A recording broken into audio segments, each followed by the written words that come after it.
بسم الله والحمد لله والصلاة والسلام على رسول الله وعلى آله وصحبه ومن تبع سنته إلى يوم الدين. Assalamu alaikum wa rahmatullahi wa barakatuh, and welcome again to another episode of your weekly Islamic chat show, Guest of the Week, coming to you from Sharjah TV. As always, I'm your host Ismail Bullock, and today inshallah we want to talk about da'wah. Now we often hear that as Muslims, the word da'wah, so we want to shed some light on what is da'wah in reality. How should it be done? What's the importance? And for a lack of better words, what are the do's and don'ts? Because we see many people who are passionate and have an urge to do da'wah, but they end up doing more damage than they do good.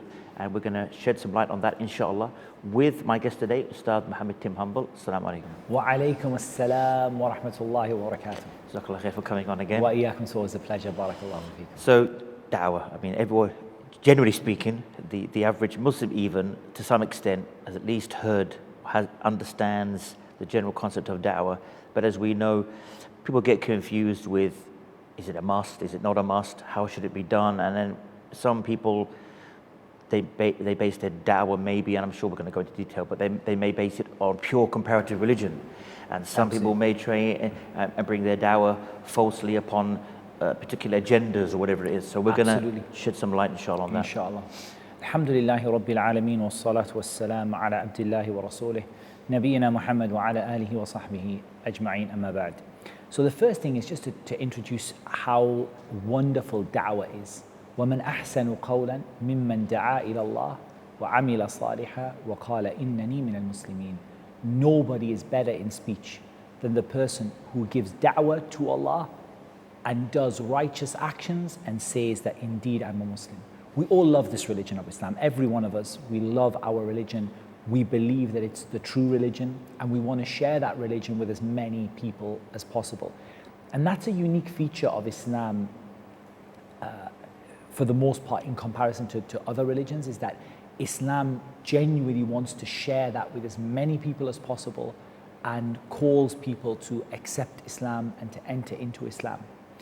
And Allah subhanahu wa ta'ala described it as the best of speech. You can't do anything better with your speech. You can't say anything better than to call people to Allah, to do righteous deeds, and to say, I am indeed one of the Muslims. And if we just think about what was the job of the Prophet Muhammad sallallahu alaihi wasallam, he wasn't a carpenter. He wasn't a blacksmith.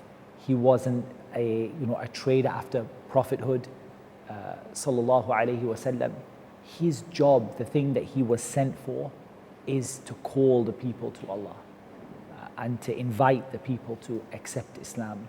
And so when you perform da'wah, when you go out and you call people to become Muslim, you are doing the job of the Prophet sallallahu alaihi wasallam, and you're following in his footsteps. Not just our Prophet Muhammad sallallahu alaihi wasallam, but all of the prophets and the messengers alayhimus salatu wassalam. Each one of them was sent to their people in their language in order to call them to worship Allah alone and to avoid everything that is worshipped besides Allah. وَلَقَدْ بَعَثْنَا فِي كُلِّ أُمَّةٍ رَسُولًا أَنِ اعْبُدُوا اللَّهَ وَاجْتَنِبُوا الطَّاغُوتَ.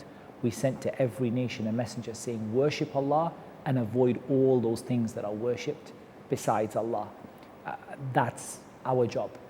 And in terms of da'wah, I want to kind of look at a particular ayah that I think it gathers together almost all of the fundamentals of da'wah in just one ayah. And that's the statement of Allah Azza wa Jal, قُلْ هَذِهِ سَبِيلِي أَدْعُو إِلَى اللَّهِ عَلَى بَصِيرَةٍ أَنَا وَمَنِ اتَّبَعَنِي وَسُبْحَانَ اللَّهِ وَمَا أَنَا مِنَ الْمُشْرِكِينَ. Say, this is my way. Allah commands the Prophet ﷺ to say, this is my way.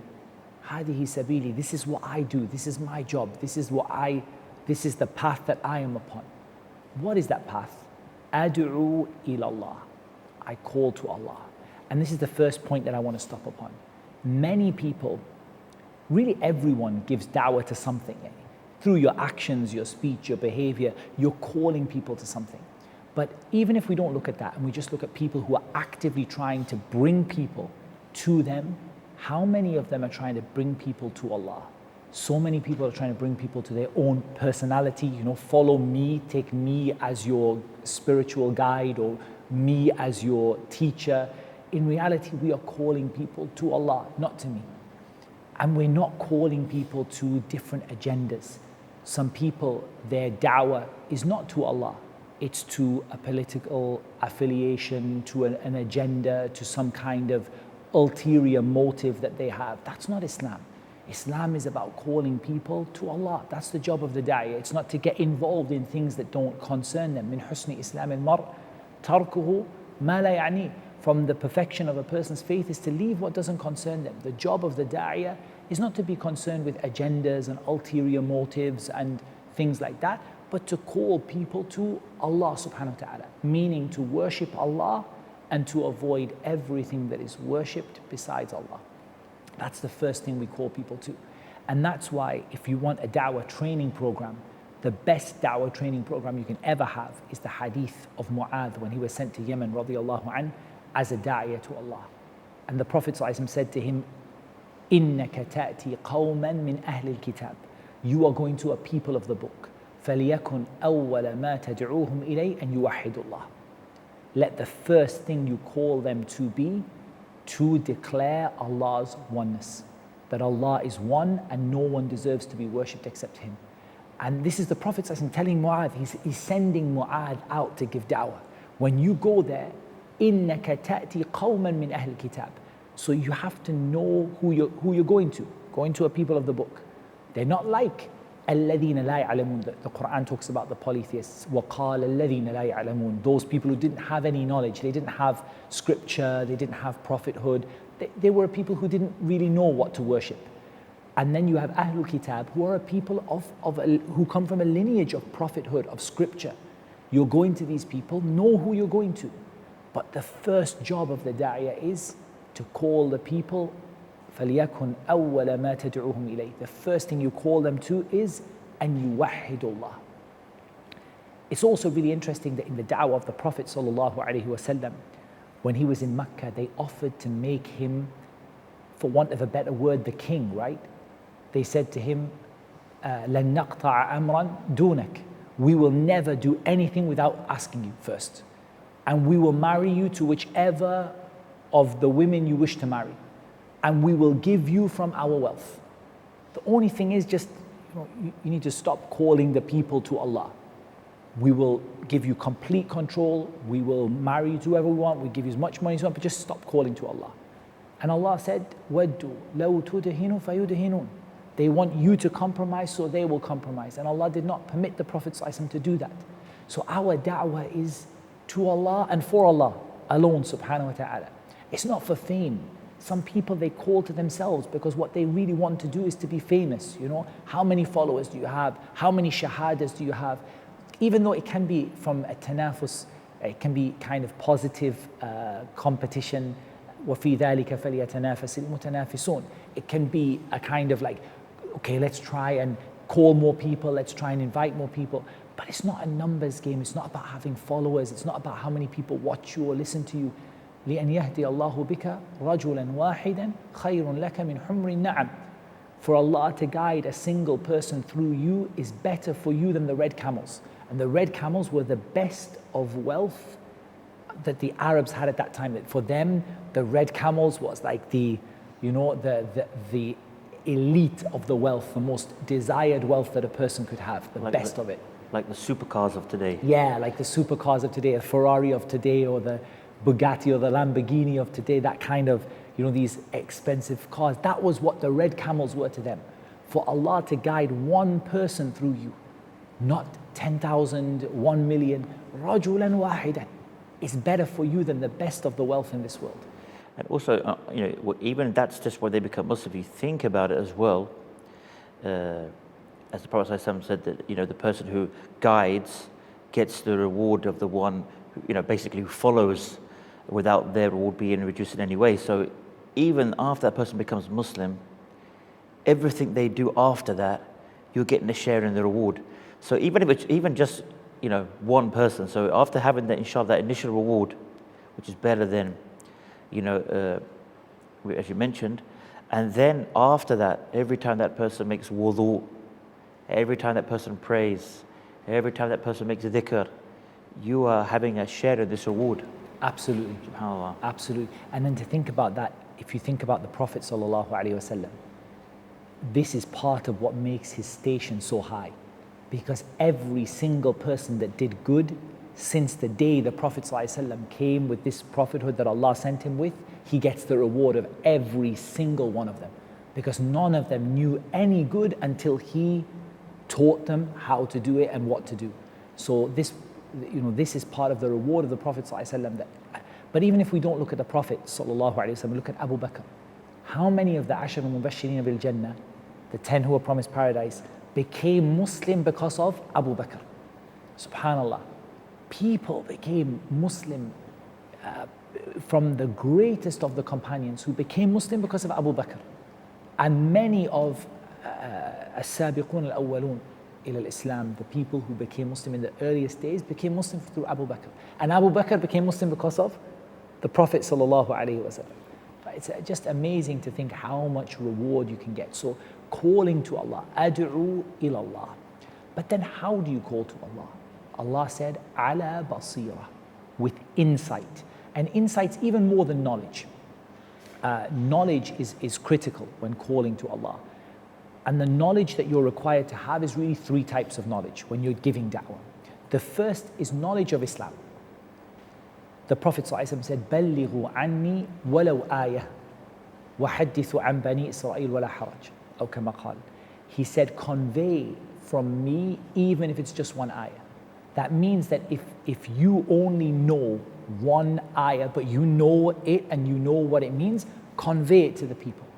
So it's not about being a scholar, but it's about not saying something about the religion of Allah that's wrong.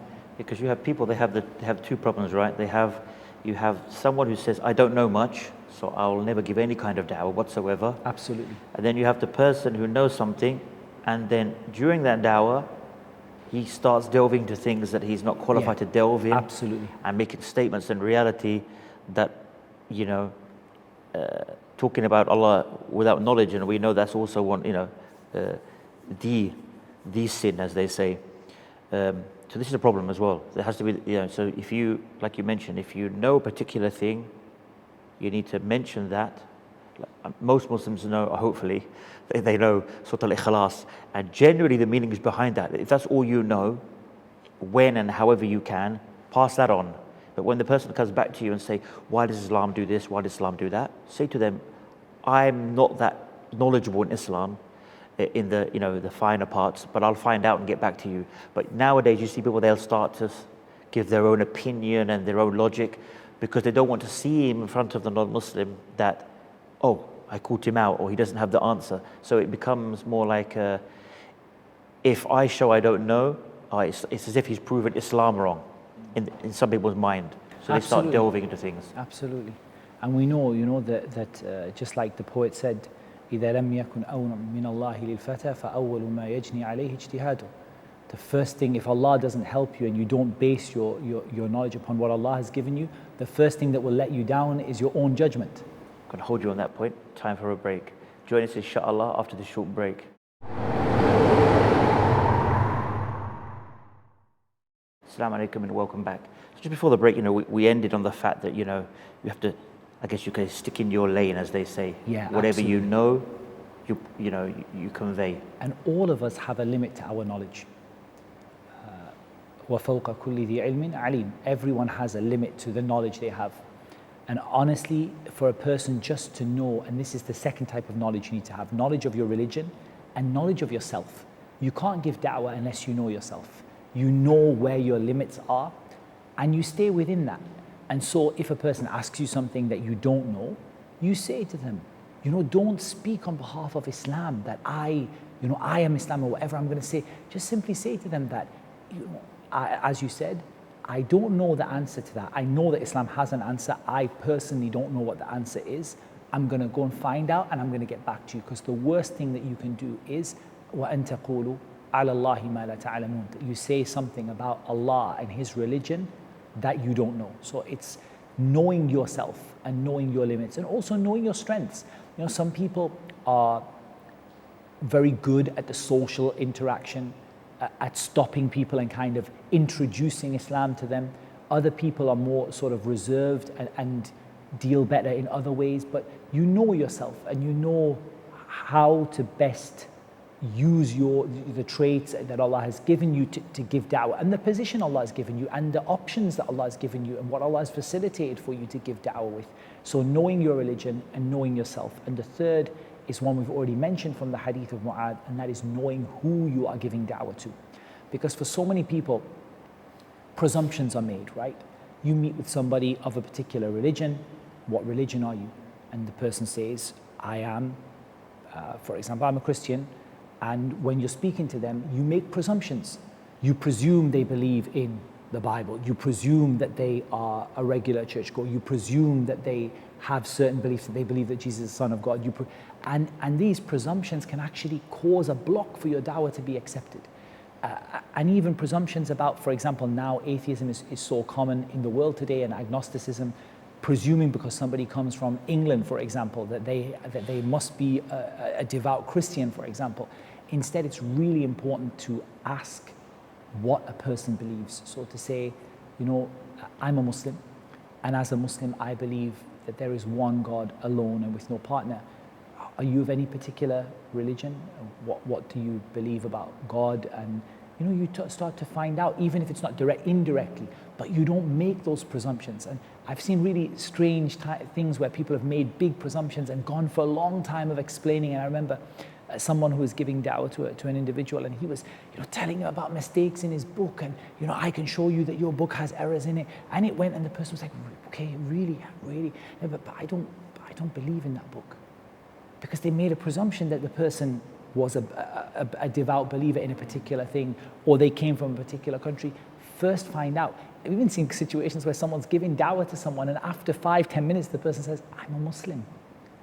And they just didn't even stop, you know, they went so far into bombarded them with, you know, into like, you know, you need to do this and you need to accept Islam before you become from the people of the fire. And he's like, Jazakallah khair, but brother, I became Muslim 10 years ago, you know, like these type of things do happen. So know the people you're giving da'wah to, and know that people are different. For example, the way you're going to approach someone who's coming from a background of atheism is different from someone who's from the people of the book. The people of the book, you have a common ground with them. قُلْ يَا أَهْلَ الْكِتَابِ تَعَالَوْا إِلَى كَلِمَةٍ سَوَاءٍ بَيْنَنَا وَبَيْنَكُمْ أَلَّا نَعْبُدَ إِلَّا اللَّهَ وَلَا نُشْرِكَ بِهِ شَيْئًا. That say, O people of the book, come to a word that is just between you and us, that you will not worship anyone other than Allah, you will not make a partner with Him, and we will not take each other as lords besides Allah. That shows that there's a certain common ground. You know, you believe in Allah, you believe in scripture, you believe in prophethood. So there's somewhere you can start from. However, somebody who doesn't believe in God at all, doesn't believe that there is any creator, that person needs a different approach.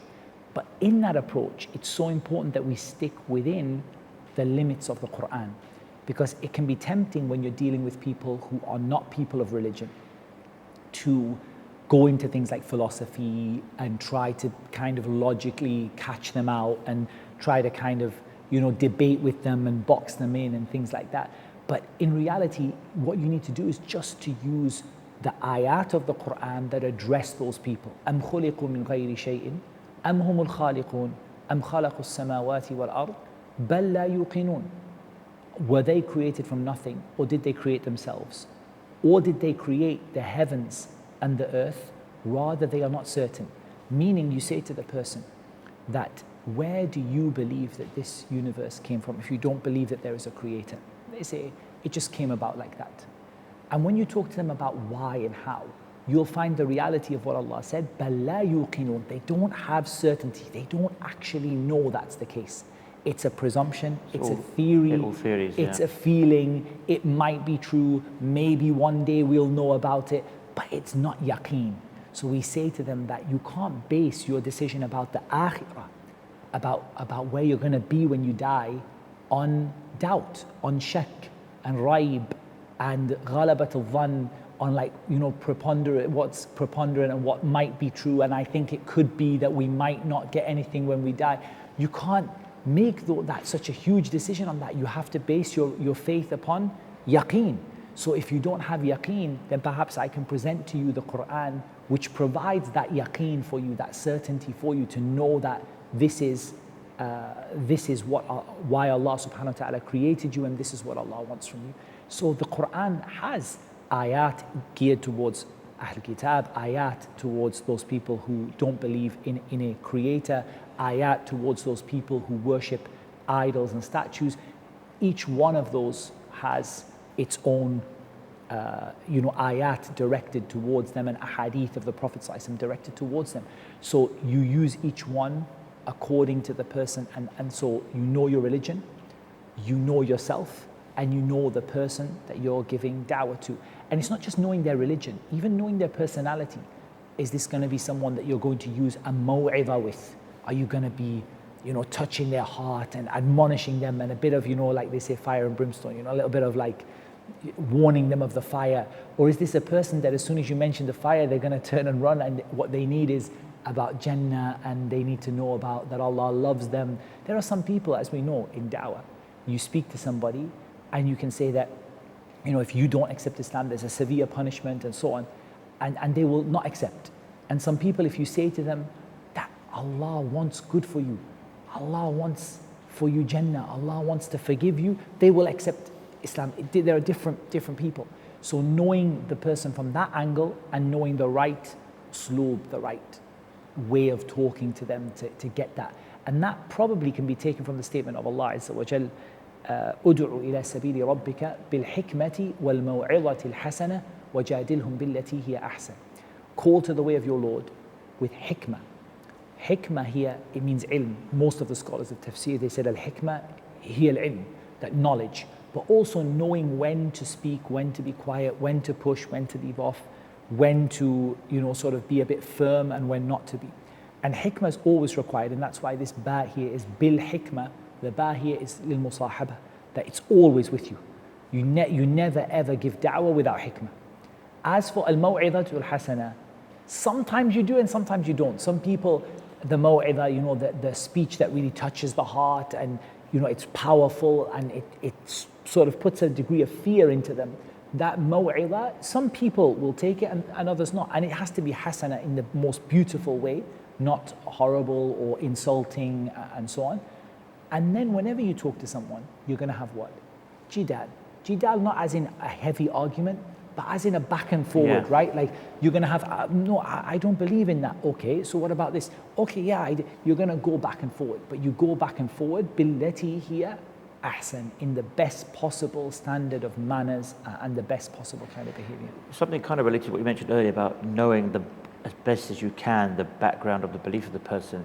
But also sometimes the person, I don't want to say the intellectual level, but because it's not always based upon intellect, but you can sometimes grasp as well, this person is very educated or not very educated, the kind of background. Because if you come from somebody who, I guess we can relate to this more in the West, who comes from I wouldn't want to say a street background, but you know what I mean. If you come out saying, hypothetical equation, you come out with certain wording, you're going to lose them in the da'wah. So Absolutely. If you are a person who's used to being very eloquent in your speech, you need to adapt that to that person, because that could immediately push this away. One, he could look at it as you're trying to be superior to him.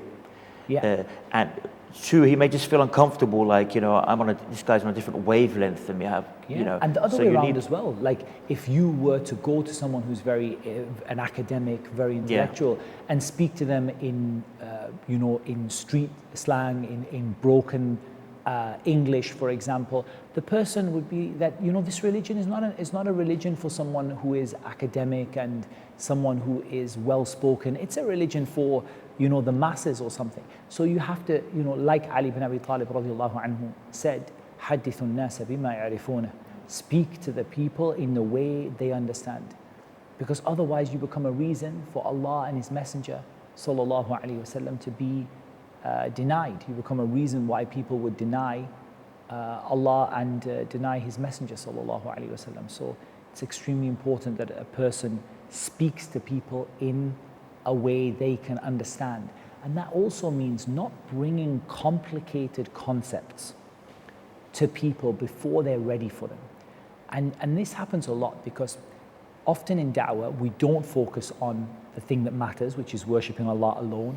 And sometimes we get into long, complicated discussions about things and diverted away from the reason that we are supposed to be giving da'wah to people.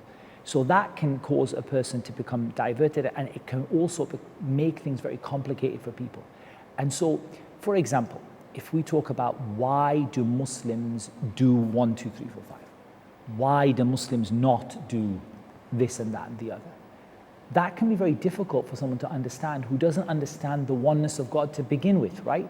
Because they're missing the basic idea of Allah is one, Allah deserves to be obeyed, Allah has sent a religion with a sharia, with laws and rules and regulations to follow.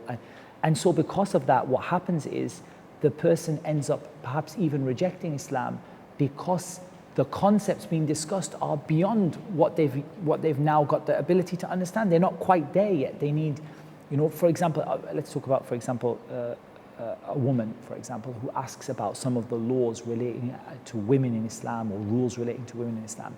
Until she recognizes that Allah is her Lord and deserves to be worshipped, some of those concepts may be too difficult to understand. And so again, it comes back to hadithun nasa bima ya'rifuna. Speak to people with what they can understand. Otherwise, you can be a reason for Allah and His Messenger sallallahu alaihi wasallam to be rejected. That leads me on to this issue of da'wah and the opposite gender. I think it's worth stopping for a moment on the topic of da'wah and the opposite gender.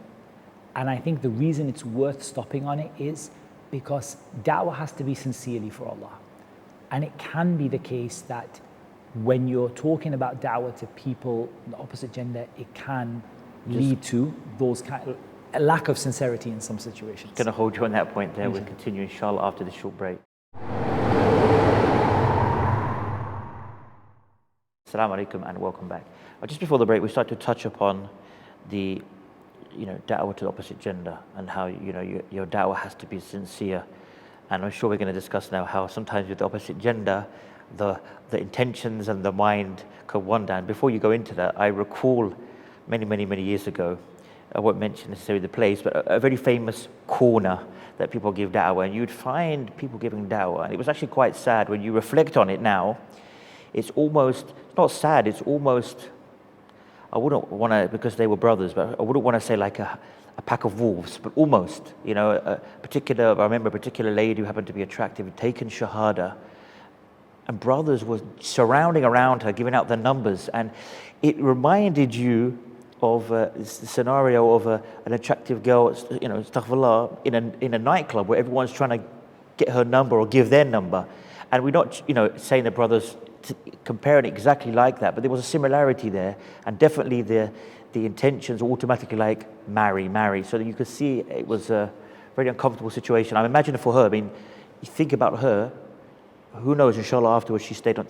She could have reflected slightly after and gone home on the train or whatever. She could have left Islam. They could look at that. They jumped on me like Absolutely, it's so important. So when it comes to da'wah, it's generally speaking, it's far better that men give da'wah to men, and obviously to any women that are their family members who might not be Muslim, and that women give da'wah to women. However, it's not always possible to do it like that. Sometimes somebody comes to you in the street, or somebody phones you, or somebody asks you about something from the opposite gender, and that's not a problem as long as your intention is for Allah, and you look to hand over to a sister who can explain to that sister about Islam. That's a better way. Otherwise, the danger is that it becomes about something that's not for Allah. It becomes about maybe I'll get married. It becomes, or maybe I'll find someone for someone, for my family member to get married to, and that, a lot of people become Muslim for reasons around that. There's people who become Muslim as married, and this person was giving me da'wah, and the problem is that it doesn't reflect well upon Islam, as you said. And what we have to do is fear Allah with regard to ourselves. So yes, you might have a lady come up to you in the street and ask you about Islam. I'm not going to say to her, I'm sorry, I'm not going to talk to you. I'm going to explain Islam to her, and then I'm going to offer to direct her to an Islamic center, to a sister who will explain Islam to her. and who she can be more comfortable and free with, and who she can identify with better, and who she can ask questions about, for example, women's dress and things that's specific to women in Islam. And that, inshallah ta'ala, will be far, far better and more sincere for the sake of Allah, rather than, da'wah that isn't really, it has ulterior motives to it. And that's not calling to Allah. It's not ad'u ila Allah ala basira. From the things that we didn't mention in the ayah yet is the statement of Allah Azza wa Jal, wa subhanallah wa ma ana min al-mushrikeen. Subhanallah is a word that means to declare Allah to be free of all imperfections. And that's what our da'wah is about, right? For example, وَقَالُوا اتَّخَذَ اللَّهُ وَلَدًا سُبْحَانَهُ. They said that Allah took a son. Exalted is He. How perfect is Allah? This is not true. And so our da'wah is not just about calling to Allah, but also about showing that there are some things that people believe about Allah that are wrong, and declaring ourselves to be free of those things. وَقَالُوا اتَّخَذَ اللَّهُ وَلَدًا. They said that Allah took a son. Subhana. Exalted is He in perfection. It's not for Allah. وَمَا يَنْبَغِي لِلرَّحْمَنِ أَن يَتَّخِذَ وَلَدًا. It's not befitting for the most merciful to have taken a son. So it's important in our da'wah that we are clear about what's right and what's wrong. And our da'wah, again, the sincerity is there to show that Allah subhanahu wa ta'ala is perfect in every single way, that His names and attributes and actions, all of them are perfect. And a big obstacle to people becoming, or people knowing the truth, are the false beliefs about Allah. These are the things which people, whether it's the atheist who says that Allah is the moon god, ta'ala Allah amma yaquluna ulun kabira, high is Allah above what they say, or whether it's someone who says that Allah has a son, or whether it's someone who says the angels are the daughters of Allah. These are all beliefs that stopped people from becoming Muslims. So it's really important to clarify our belief in Allah and to exalt the praise of Allah and to show the perfection of Allah subhanahu wa ta'ala. Even whether it's belief in, for example, what we call mushkilatu shar. Why does evil happen? So many people are atheists because of this. And it's such a simple issue to deal with. It's not, Islam gives such a clear and easy to understand explanation.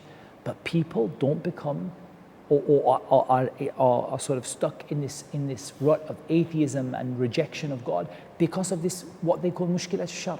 Why is there evil in the world today? And so being able to answer these questions, to show that Allah is perfect, Allah is the most just, that to highlight Allah's names and attributes in da'wah, this is very, very important. And this leads me to what we've talked about so far, but just to emphasize that da'wah has to be done through the Quran. So many times people try to formulate their own, little da'wah kind of scripts and things like that. And while there's no harm in giving da'wah, in your own language, in the way that in the way that people understand, the best thing that you can use in da'wah is the Quran. To learn a few ayat and to use those ayat to convey بَلِّغُوا عَنِّي وَلَوْ آيَةً, to convey Islam through the Quran. Because whatever you say, it is never, ever, ever going to be as good as the way that Allah explained it in the Quran. No matter how gifted you are in speech, no matter how good of a narrator you are, you're not going to be able to speak how Allah subhanahu wa ta'ala spoke in the Quran. So to convey the message through the Quran. But some people may say that they struggle with this. And what I would say to them is that if you struggle to convey like that, what about written literature? For example, to give a copy of the translation of the Quran. I wouldn't recommend giving an Arabic copy unless the person speaks Arabic, because it may not be respected or what have you.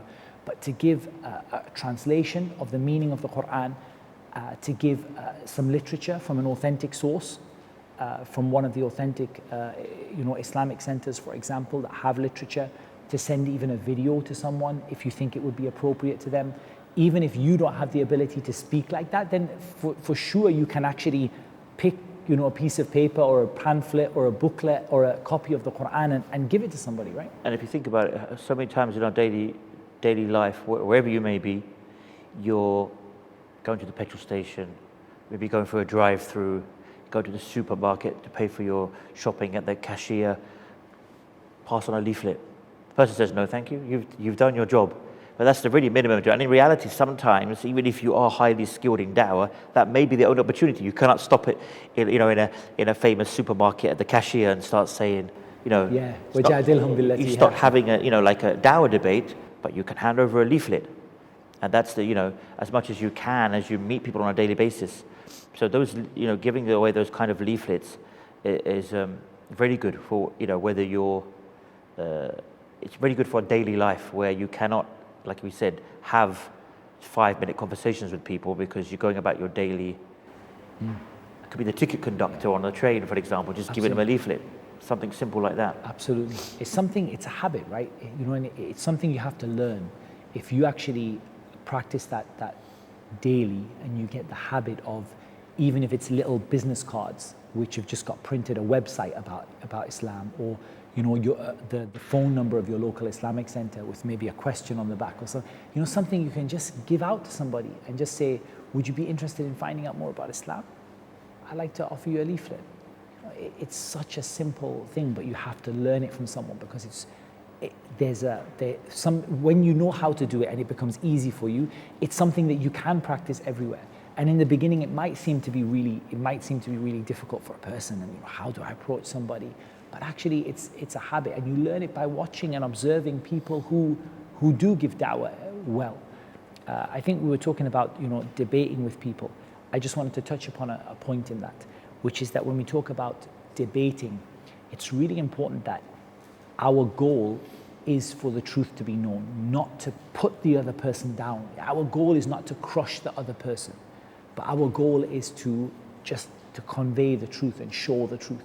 So this jidal, it has to be billati hiya ahsan. It has to be to argue or to go back and forward in the way that is best. And you do see people like that. Sometimes it's about putting the other person down. I was going to say, like, you see many of these online dawah discussions that are done in public, wherever it may be, and there is that element of course, we know as Muslims we're superior in reality when it comes to, we know we have the truth, but you see them with this kind of superior complex where, and I've seen this with many da'is, quote unquote, where they'll be speaking to the non-Muslim and the non-Muslim won't understand the concept. Either they don't understand it or they just don't agree with it.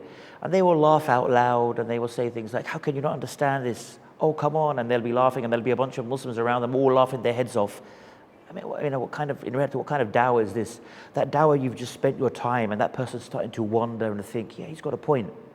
You and your goons or your gang out there laughing out loud and mocking the person, you've probably just destroyed your last half an hour of da'wah by literally belittling that person in public. And this is something that we see common, which is a big problem. So now, I mean, this leads us on to the idea that of da'wah through speech and action. Again, there are two extremes here. There are some people who are calling through what they're saying, but then their actions are letting them down. They're not, for example, someone who invites people to Islam or who talks about Islam, and then they cheat people and they lie to them and they backbite them, and that the person's actions are not calling to Allah. They might say become Muslim, but their actions are not calling to Allah. On the other side, you have people who may be calling to Allah through actions. I'm very kind. I always try and be nice to people. I always try to smile at people, but they never ever actually say anything, and that itself is not da'wah, because the word da'wah, the word itself is to call somebody, right? To invite somebody. And you can only invite somebody if you actually speak to them. So there is da'wah through actions, but not for a person to rely upon that alone and say that my job in da'wah is simply just to be kind to everybody.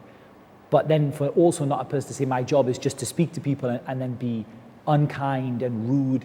Give a great impression of Islam, especially when you're a practicing Muslim and you walk in the street, whether it's a Muslim country or a non-Muslim country. People look at you that you represent Islam, right? People see that you are, rightly or wrongly, and it is, in a way it's wrong, because nobody represents Islam except the Prophets, ﷺ. But people see you to represent Islam. You're an ambassador for Islam. And it's so important that you behave in a good way. Otherwise, it becomes, people will say like, oh, those religious people, what they're like. And often they're wrong, but you can see why they think that, right? They think that because they've had bad experiences from the actions of people who are, quote unquote, religious. And that's what sometimes, you see that, especially if you're in a non-Muslim country, you may get certain looks from people, certain statements, that sometimes you just have to swallow your pride, because, maybe a lot of us, maybe when we were younger and we were Muslim, we would say, we hear someone make a statement, we might answer them back or say, do you have a problem? What are you staring? You may, nowadays, as you have to kind of say to yourself, generally speaking, that, okay, like you said, it's wrong to say that we represent Islam in the sense of, Islam is judged upon us, but in reality, people will look at it like that. So sometimes you have to swallow your pride, as long as they're not physically attacking you. Sometimes you have to swallow their pride. They stare at you, you smile back at them. It's difficult to do, but as soon as you stare back at them in a horrible way, like you said, oh, look at those Muslims, look at Islam, oh, so aggressive. Even though you were the one who's just being aggressive towards me or giving me a dirty look, but you respond in a way that's better. And I think we're probably coming to the end. Maybe you could just give like a last minute advice. I mean, the statement of Allah Azza wa Jal, خُذِ الْعَفْوَ وَأْمُرْ بِالْعُرْفِ وَأَعْرِضْ عَنِ الْجَاهِلِينَ. Take to pardoning people and command that which is good or which is customary, and turn away from the people who behave in an ignorant manner towards you. That's a perfect method. So you do have to give da'wah through your actions. You also have to give it through your statements. And you have to be a person whose statements and actions feel like they're aligned, right? You're calling to goodness and you're behaving in a way that is as good as you can behave. And I think in da'wah, I always remember those situations where you've strived so hard to call someone to Islam and they're like, but I know a Muslim who did this to me and that to me, and you feel that, subhanAllah, it has let that person down and let the religion of Islam down. So that's really important. Well, Jazakallah khair for coming and sharing with us, and may Allah reward you all for tuning in. And inshallah, we take these tips away and hopefully implement them. And remember, whatever we know, we pass on and we stick at that, inshallah. And everybody can, in their own way, be involved in da'wah. And inshallah, until next time, same place, inshallah, I leave you with the greetings of Islam, the greetings of peace. Wassalamu alaikum wa rahmatullahi wa barakatuh.